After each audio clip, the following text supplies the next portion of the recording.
Olá, esse é o Respiros em Saúde Mental, um programa do Núcleo de Apoio à Diversidade Humana, NAD, da Universidade Franciscana, junto à Rádio Web UFN.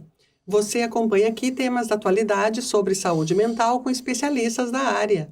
Eu sou Gleise Palma e hoje aqui comigo estão a professora do curso de Psicologia, Fernanda Jäger, e o professor do curso de Psicologia também e coordenador adjunto do NAD, Félix Guazina. Então, sejam bem-vindos a mais esse episódio, né? E hoje estamos aqui para falar sobre saúde mental na infância, né?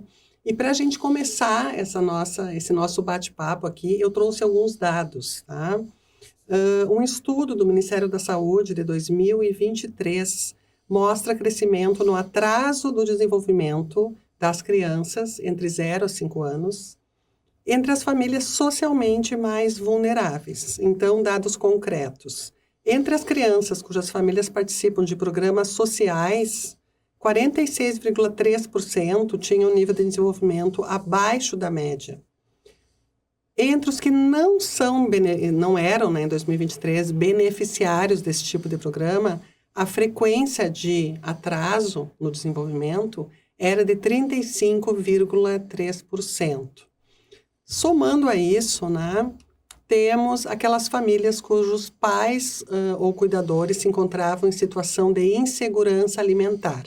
45% das crianças apresentavam desenvolvimento abaixo da média, e entre os que não estavam nessa condição de insegurança alimentar, o índice era menor, de 35%. Foram entrevistados aqui 13 mil crianças de 0 a 5 anos. Entrevistadas não, foram avaliadas, né? Porque 0 a 5 anos fica difícil entrevistar. Então, assim, partindo desse pressuposto, tá? Que a questão do desenvolvimento da criança está atrelado a várias questões, que então agora vocês vão colocar aqui, mas um deles está comprovado, que é em relação à vulnerabilidade social, né? Então, podemos aí começar a traçar um panorama para problematizar um pouquinho essa questão. Certo, obrigada, Lise. É um prazer enorme, né, poder estar aqui contigo e com o Félix para discutir essa temática que é de extrema relevância. Se a gente pensar no desenvolvimento infantil, nós precisamos avaliar a partir de uma complexidade muito grande.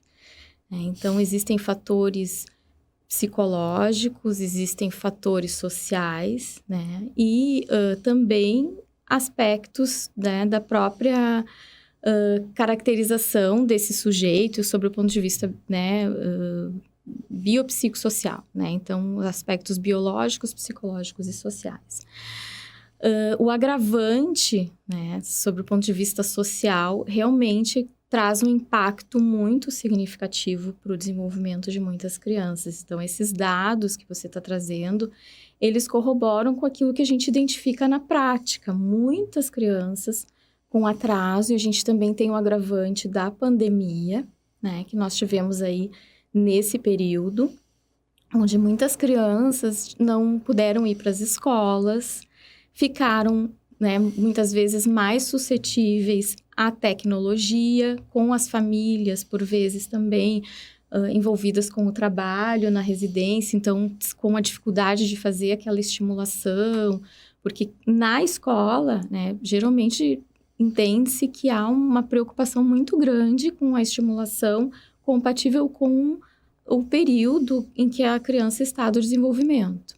Então, se ela está, né, na primeira infância, existem brincadeiras, estimulações, né, todas as atividades que são compatíveis com esse período.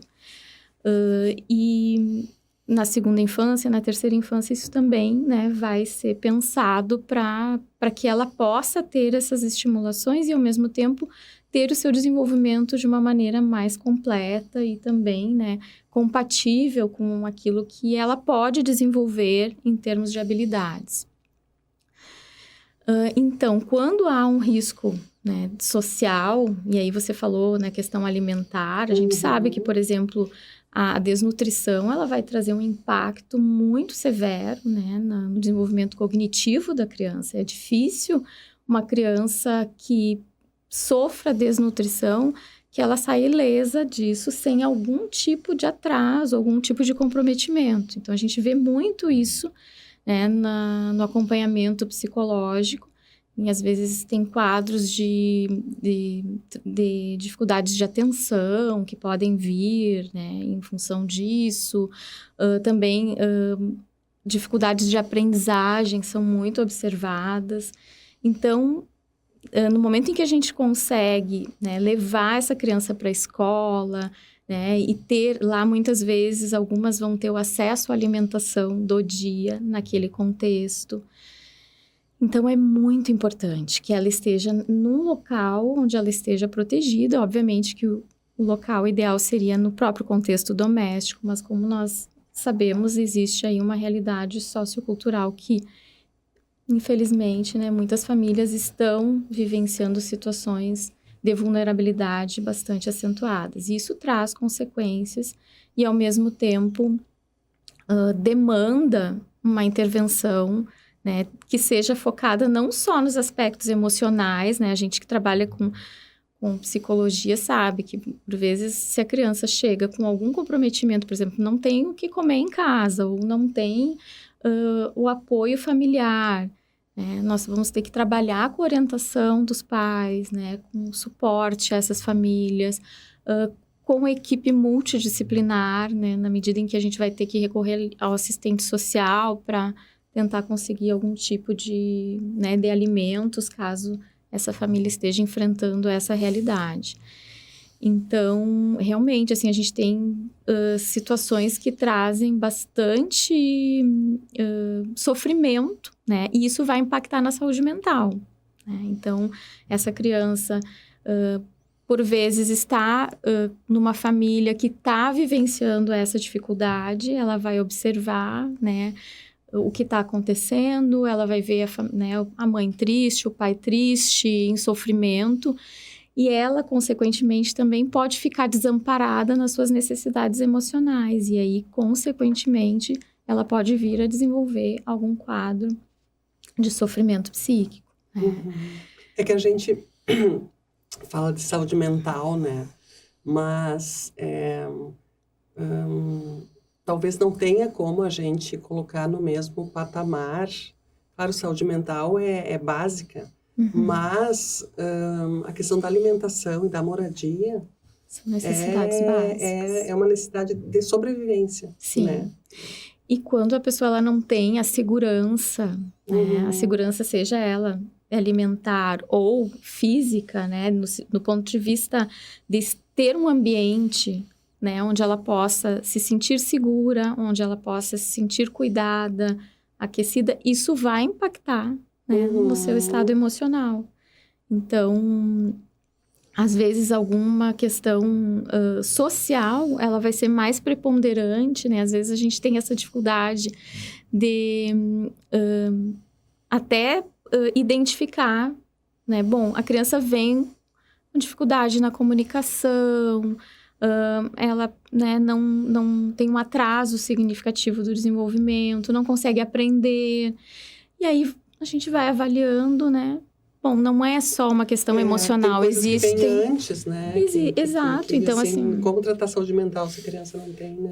Se ela não, alimentação, não tem básico, segurança, não tem alimentação, as relações também, né? Um ambiente onde existem muitas relações de violência, em que elas acabam, né, sendo muitas vezes até vítima, ou elas observam a violência que é cometida naquele contexto, no seu bairro, ou às vezes até mesmo no contexto familiar.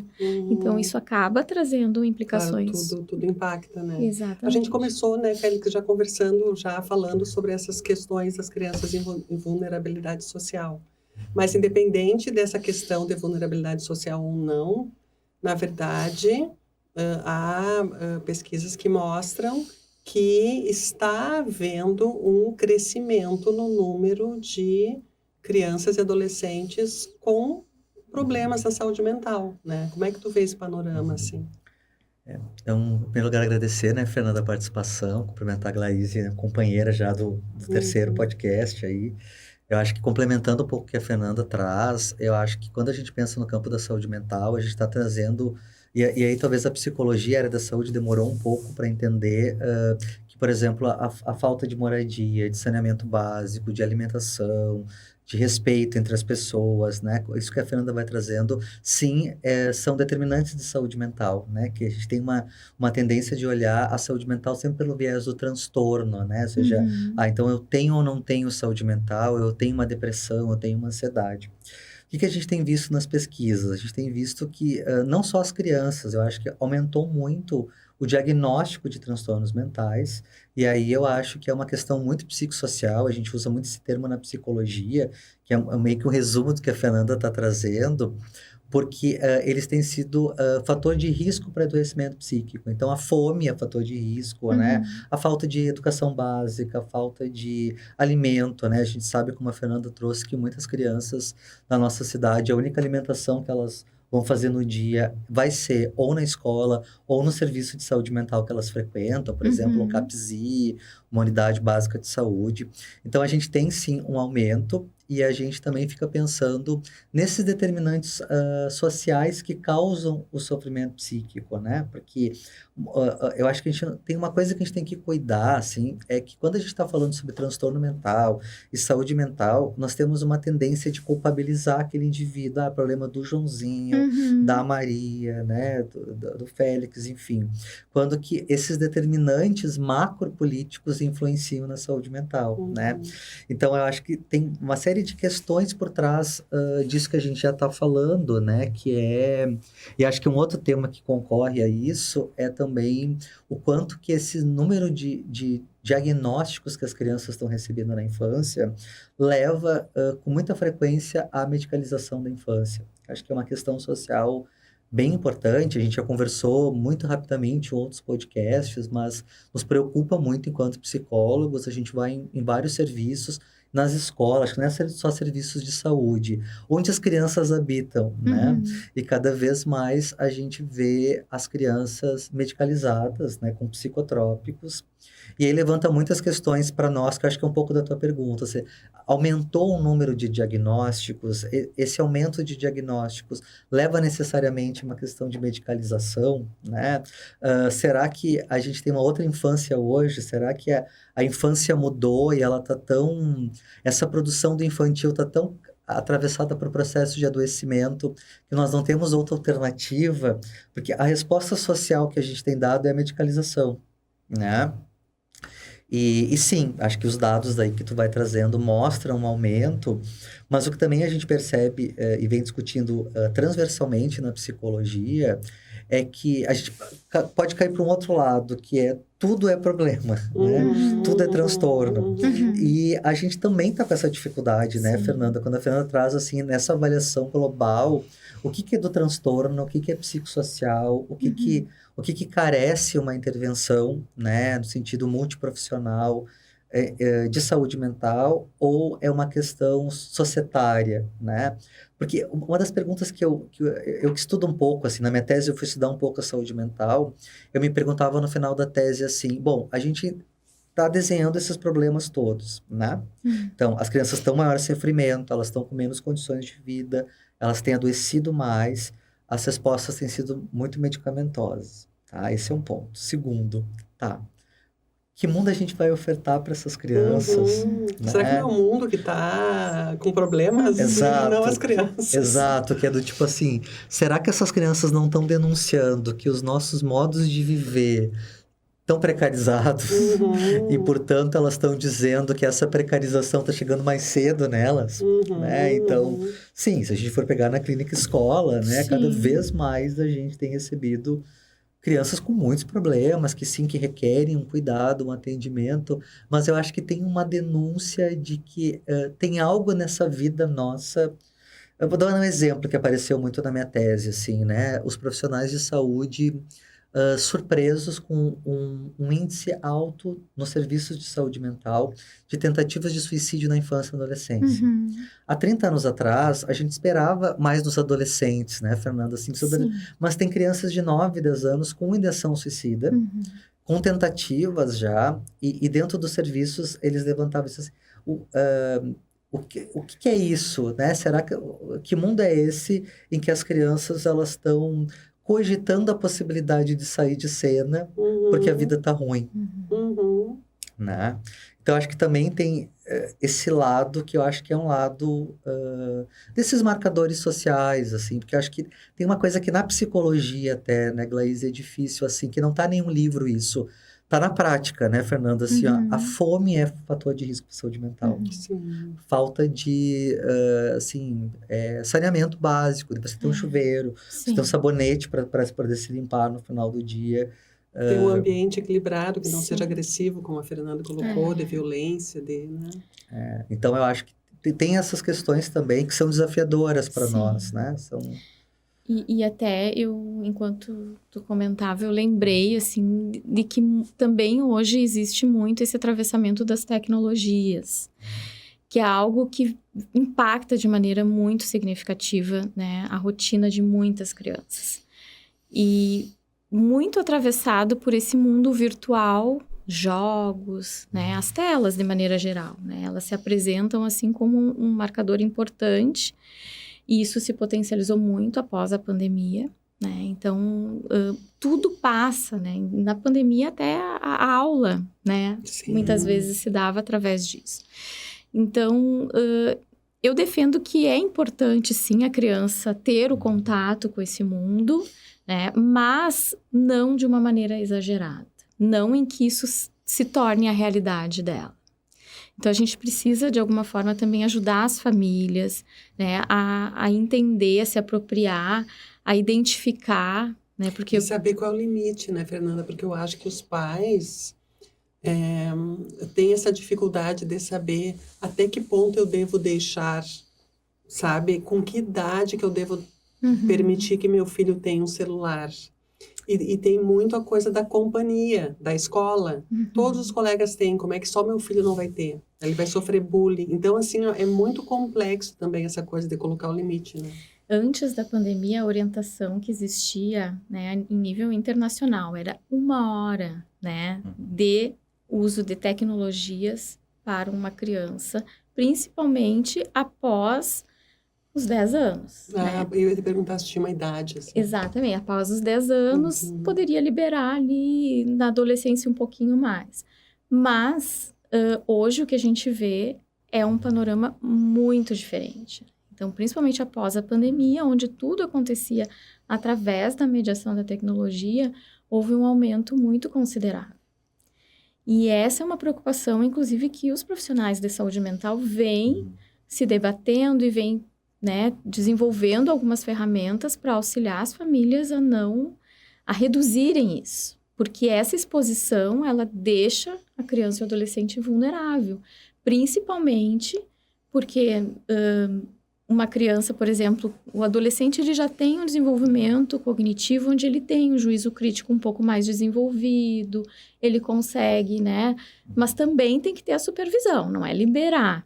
E tem totalmente. Muitos riscos, né? A gente tem vê muitos com riscos. essas brincadeiras que fazem com esses desafios. Os desafios, exatamente. Né? Que colocam crianças em risco e chega a culminar até com a morte. De algumas a gente tem notícias disso. E isso aumentou muito nos últimos tempos, exatamente. Porque antes, né, a família, por exemplo, se reunia e via, né, um filme, vinha um desenho. Juntos.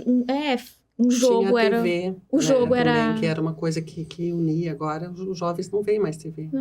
Não vem. E também, cada um tem o seu equipamento em que ele consegue visualizar. E aí, ele não tem mais alguém que fique supervisionando, que fique olhando, porque a não ser que a pessoa fique ali quase que o tempo todo do lado.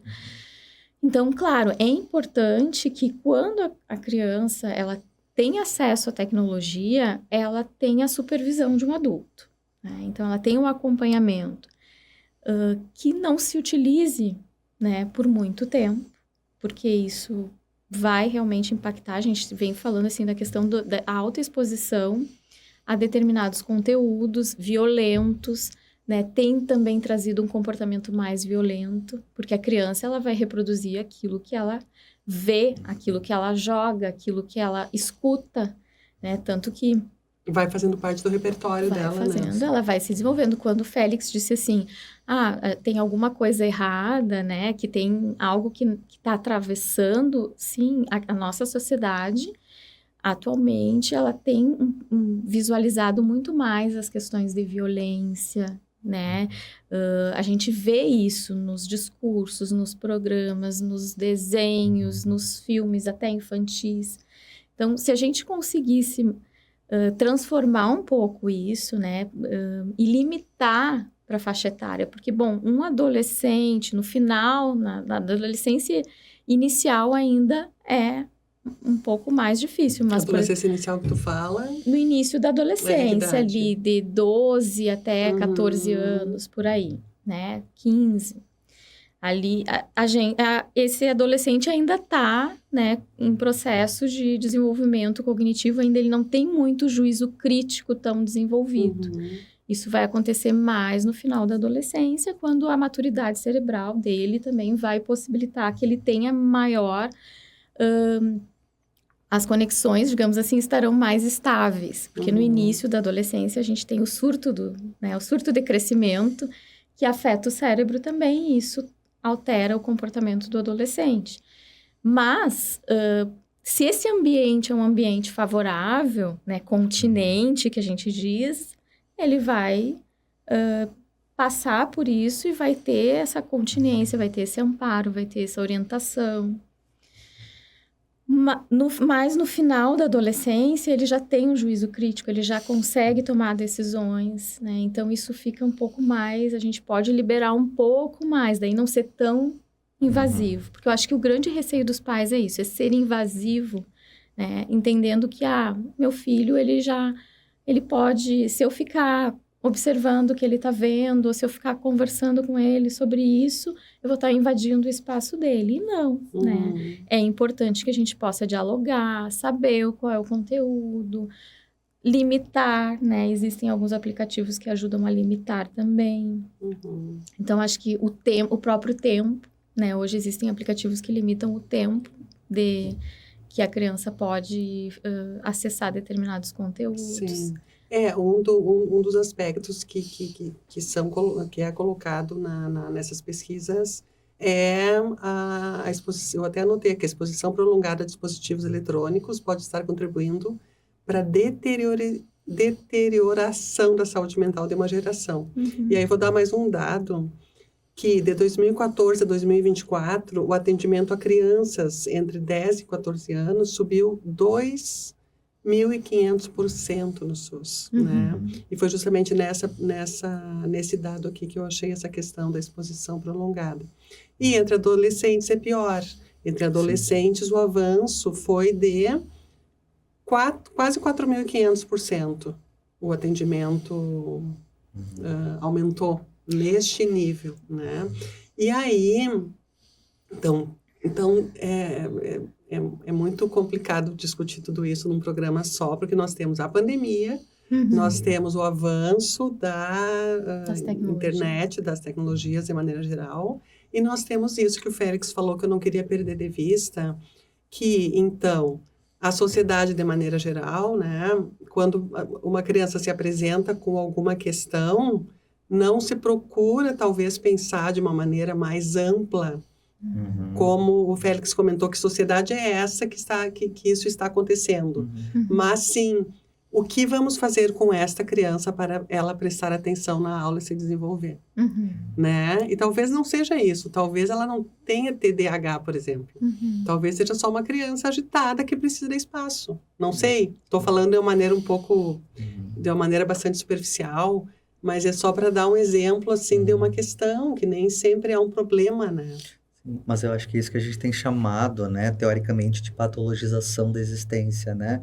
Porque esse termo, ele relata muito isso que tu traz, que é o quanto que afetos comuns, comportamentos comuns vão sendo tratados pela sociedade como doença, né? De uma coisa leva a outra, porque acho que quando a gente estuda a patologização da vida, com muita frequência a gente cai na medicalização, porque, bom, se essa criança ela está agitada, se ela não se comporta, uma medicação que dê conta disso pode cair como uma luva. Porque eu acho que essa é uma discussão interessante, porque assim, a gente sabe que tem crianças que se beneficiam, acho que não é ir contra a medicação, né? Não, a gente sabe, mas é que a gente vai tá perdendo esse critério do que é da ordem do infantil, o que a gente pode esperar de uma criança de 3, 4 anos, né? De comportamento, de exploração do mundo, né? De como ela se conecta com as pessoas e o que é algo que a gente deveria se preocupar e levantar a questão que poderia ser um transtorno. Porque, por exemplo, a gente que tem as clínicas escolas, atende também né, nos nossos trabalhos, a gente vê que tem uma confusão dos pais também desse lugar, né? E daí vem a pressão social, porque a escola quer que tu procure neuro, quer que tu procure psiquiatra, quer que tu vá no psicólogo, né? Às vezes já vem com esse diagnóstico fechado, e aí eu acho que tem uma coisa muito da psicanálise muito cara, que é também, assim, poder se interrogar qual é a questão da medicalização. Por isso que, por que a psicologia, de alguma forma, fica atenta à medicalização da vida. Inclusive para os adultos, né? Os adultos hoje, assim, né, como a gente estava conversando em outro momento, é que medicalizar demais, acho que isso é uma coisa bem psicanalítica, assim, né? Corre o risco do sujeito se perguntar por que sofre. Que é o que a gente está discutindo aqui, né? O que será que a gente está produzindo de vida que tem levado as crianças a se comportarem desse jeito, A, B e C, né? E quando a gente opta direto pelo processo de medicalização da vida, a gente tira esse processo, né? Porque apazigua a situação. É como, assim... Silencia. Apagar um incêndio, né, ali, mas assim, mas aquilo ali continua. E silencia a dor, né? Porque isso, esse comportamento, ele fala de uma dor, de algo que está machucando, de um sofrimento. Não trata o que causou, só trata o sintoma. E às vezes é uma denúncia, né? E quando a Fernanda traz sobre as telas, acho que também não é... Acho que, por exemplo, a inteligência artificial está aí, a tecnologia está aí, mas o problema é quando tem esse excesso do dia todo, porque o que a gente vai percebendo também nas escutas é que se eu fico lá cada um de nós está na nossa telinha, a gente vai perdendo uma coisa que é super terapêutica, que a gente defende muito, que é a possibilidade de narrar a nossa dor. Então, eu não divido mais, porque ou eu divido pela meio da tecnologia, ou durante o jogo, né? Assim, eu acho que a gente já conversou um pouco sobre isso, que daria um outro programa sobre a série Adolescência. Talvez falar um pouco sobre isso, né? Sobre a tela, a solidão que a tela te coloca, assim... Nesse encontro, ela não é para todos, né, Glaísa? Acho que na psicologia a gente tem esse cuidado para não ser trágico, assim, né? Mas, assim, ela corre o risco de um empobrecimento da narrativa da dor. Né? Aliás, tem um autor que diz isso há muito tempo atrás, com o Walter Benjamin. Ele fala sobre o empobrecimento da experiência, né? E a gente sabe que o quanto que narrar, dividir... Né? Daí vem uma outra questão para nós, assim, ó... e que espaço seguro as crianças e adolescentes podem dividir isso, né? Quando tu traz os desafios, como é que a gente pode chegar antes dessa fragilidade, né? Assim, como é que a gente pode... Que espaços de construção de narrativas que a gente pode dar conta dessa experiência de ser uma criança no mundo de hoje, um adolescente no mundo de hoje, né? E eu acho importante destacar, assim, ó, de que o quanto... Quando os pais se dão conta que existe algo que talvez não é esperado que a criança apresente, é importante que ele busque a orientação com os profissionais de saúde, né? Incluindo psicólogos e, se necessário, psiquiatras e até neurologistas. Enfim, eu acho que essa orientação sempre, por exemplo, há uma suspeita de autismo, né? Que se possa procurar a orientação profissional o mais cedo possível, porque aí há uma possibilidade de escuta, né, de compartilhamento de experiências, de maior estimulação, né, dessa criança que está, por exemplo, com um atraso no desenvolvimento. Então, vamos identificar o que isso significa, né, do que isso decorre, né, quais são as dificuldades que essa família está apresentando. Às vezes, uma simples orientação vai ser suficiente para que essa família consiga acompanhar essa criança, que ela possa evoluir, que ela possa se desenvolver. A gente viu muito isso durante a pandemia, né? Às vezes, crianças que vinham com suspeita de autismo para avaliação, e na verdade eram crianças que estavam frente à tela muitas horas. Uhum. E que então não tinham sido Foi estimuladas. consequência de um Sim. período... Foi um período que isso marcou a infância, marcou a adolescência, De muito marcou isolamento, o né? isolamento. E aí, muitas vezes, as telas, elas começaram a suprir essas atividades que eram feitas de uma outra forma, né? Por exemplo, ia à escola, ia numa pracinha. Não tinha mais a possibilidade de sair, não se tinha mais a possibilidade de estar na escola por aquele período que ficaram fechadas. Então, isso impactou no desenvolvimento, no atraso, né? E aí, consequentemente, bom, não basta eu simplesmente rotular essa criança como tendo um diagnóstico sem uma avaliação muito criteriosa. Então, acho que esse é um outro cuidado, assim, que a gente vê. Que além da questão da medicalização, nós temos um outro processo que é o processo de diagnosticação feito com base em nenhum profissional. Mas, por exemplo, procura lá. Mas, às vezes, nós recebemos as pessoas que, por algum motivo, chegam querendo, já com diagnóstico e, por vezes, aquele diagnóstico, ele precisa ser atualizado frente à realidade desse sujeito. É que o campo da psicologia, assim como a comunicação, parece que todo mundo quer dar pitaco às vezes, né?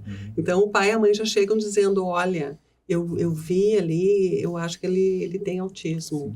Então, tu pode fazer alguma coisa, tipo assim, calma, né? Não é o pai ou a mãe que vão diagnosticar essa criança, né?